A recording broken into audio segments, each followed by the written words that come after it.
Operation شابان جاری، security forces کی تازہ کارروائی میں مزید 3 دہشت گرد ہلاک۔ سیکیورٹی فورسز کی جانب سے دہشت گردوں کے ٹھکانوں کو کامیابی سے نشانہ بنایا گیا۔ سیکیورٹی ذرائع کے مطابق آپریشن شابان میں ہلاک دہشت گردوں کی مجموعی تعداد 88 ہو گئی۔ وزیر داخلہ کا آپریشن شابان میں کامیابی پر سیکیورٹی فورسز کو خراج تحسین۔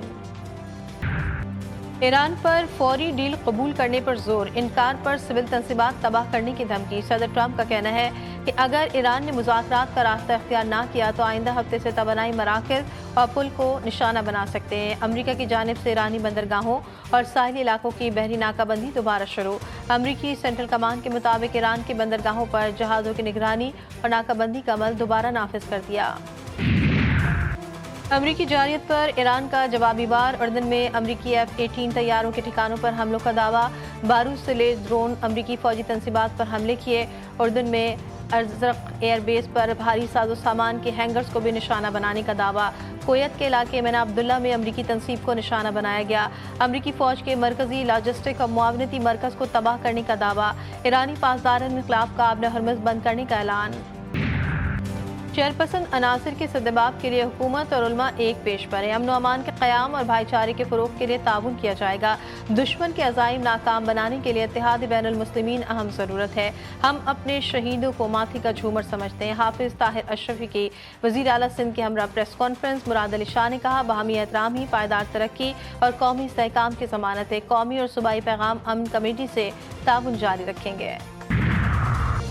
اگر جنگی مقاصد حاصل ہو چکے ہیں تو پھر مسلسل دھمکیوں کی ضرورت کیوں پیش آ رہی ہے؟ امریکی صدر کے سخت بیانات پر ایران کا رد عمل۔ ایرانی صدر مسعود پزشکیان کہتے ہیں کہ ایران کو دباؤ یا دھمکیوں سے جھکایا نہیں جا سکتا۔ ملک کی سرزمین کے ہر حصے کا دفاع پوری قوت سے کیا جائے گا۔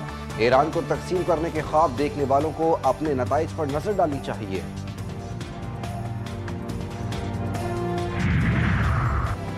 امریکہ نے ایران کی بندرگاہوں اور ساحلی علاقوں کی ناکہ بندی دوبارہ شروع کر دی۔ ایران آنے اور جانے والے جہازوں کی نگرانی سخت۔ امریکی فوج کا دعویٰ، مشرق وسطی میں 20 سے زائد امریکی بحری جنگی جہاز تعینات۔ سینٹ کام کا کہنا ہے کہ سینکڑوں امریکی فوجی طیارے ہائی الرٹ اور کسی بھی کارروائی کے لیے تیار ہیں۔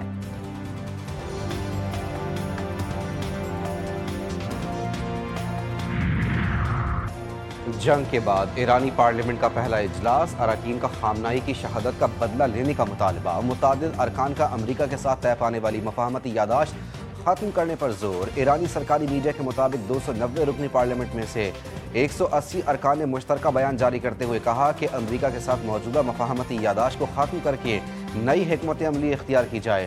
حالیہ واقعات کے بعد ایران کو اپنی پالیسیوں پر اثر نو غور کرنا چاہیے۔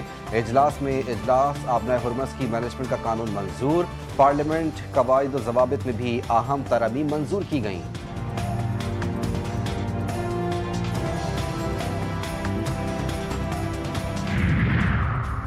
ایران امریکہ کشیدگی نے عالمی معیشت کے لیے خطرے کی گھنٹی بجا دی۔ خام تیل کی قیمتیں تیزی سے بڑھنے لگیں۔ قیمتوں میں نمایاں اضافہ ریکارڈ۔ برینٹ کروڈ آئل $87 سے زائد بیرل تک پہنچ گیا۔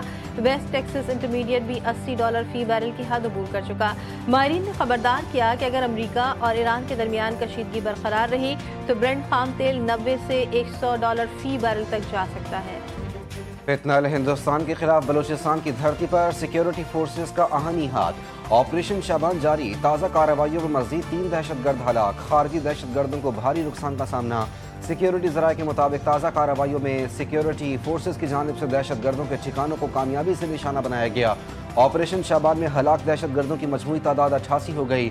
سیکیورٹی ذرائع نے واضح کیا ہے کہ آخری دہشت گرد کے خاتمے تک بلوچستان میں آپریشن شابان جاری رہے گا۔ فیلڈ مارشل عاصم منیر کا ترکیہ کا اعلیٰ سطح کا سرکاری دورہ۔ فیلڈ مارشل کے ترک صدر رجب طیب اردوان سے ملاقات۔ وزیر دفاع، ترک چیف آف جنرل اسٹاف اور ترک بری افواج کے کمانڈر سے بھی ملاقاتیں کی۔ ISPR کے مطابق باہمی دلچسپی، علاقائی سلامتی اور دفاعی تعاون سے متعلق امور پر تبادلہ خیال کیا گیا۔ فیلڈ مارشل کا ترک جنرل اسٹاف ہیڈ کوارٹرز کا دورہ، گارڈ آف آنر پیش کیا گیا۔ پاک ترکیہ کے دفاعی تعاون کے فروغ اور نمایاں عسکری خدمات کے اعتراف میں فیلڈ مارشل کو ڈسٹنگوشڈ سروسز میڈل عطا کیا گیا۔ سید عاصم منیر نے جدید ترکیہ کے بانی مصطفیٰ کمال اتاترک ترک کے مزار پر حاضری بھی دی۔ اور پنڈی بھٹیا میں موٹر وے M2 پر ٹرک اور ٹرالر میں تصادم، حادثے میں 2 افراد جاں بحق، لاشیں اسپتال منتقل کر دی گئی۔